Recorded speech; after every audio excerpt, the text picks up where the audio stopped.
सेठानी सही तुलसी बहू और बेटे ने करवा चौथ का व्रत रखा था। रात्रि को साहूकार के लड़के भोजन करने लगे तो उन्होंने अपनी बहन से भोजन के लिए कहा। इस पर बहन ने उत्तर दिया, भाई अभी चांद नहीं निकला है।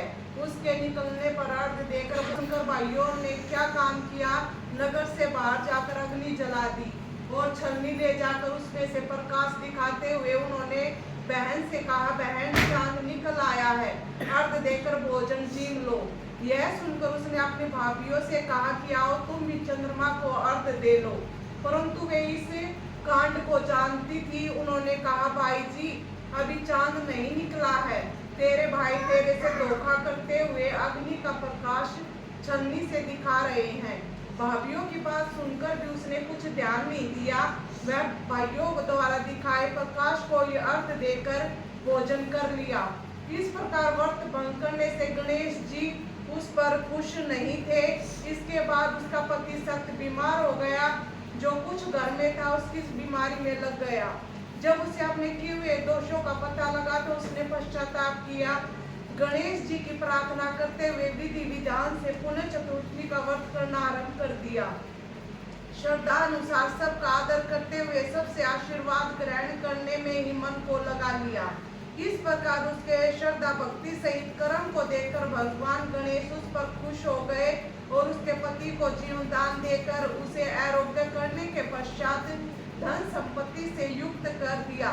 इस प्रकार जो कोई छल कपट को त्याग कर श्रद्धा भक्ति से चतुर्थी का व्रत करेंगे वे सब प्रकार से सुखी होते हुए क्लेशों से मुक्त हो जाएंगे। बोलो चौथ माता की।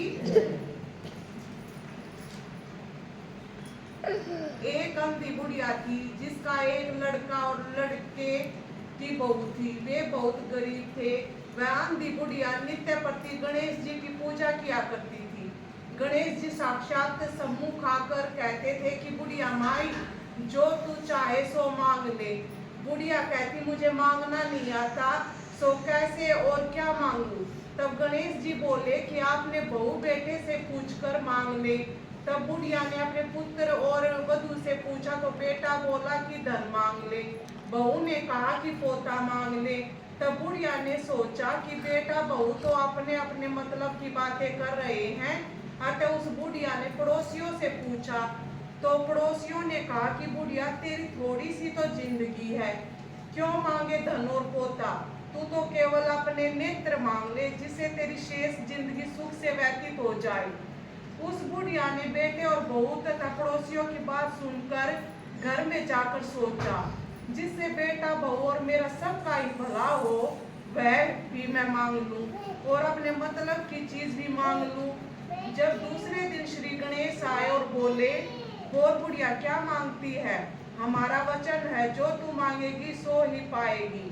गणेश जी के वचन सुनकर बुढ़िया बोली, हे गणराज, यदि आप मुझ पर प्रसन्न हैं तो मुझे 9 करोड़ की माया दे, निरोगी काया दे, अमर सुहाग दे, आंखों में प्रकाश दे, नाती पोता दे और समस्त परिवार को सुख दे और अंत में मोक्ष दे। बुढ़िया की बात सुनकर गणेश जी बोले, बुढ़िया माँ तूने तो मुझे ठग लिया, खैर जो कुछ तूने मांग लिया वह सभी तुझे मिलेगा। यूं कहकर गणेश जी अंतर ध्यान हो गए। हे गणेश जी, जैसे बुढ़िया माँ को मांगे अनुसार आपने सब कुछ दिया है वैसे ही सबको देना और हमको भी देने की कृपा करना। बोलो चौथ माता की जय।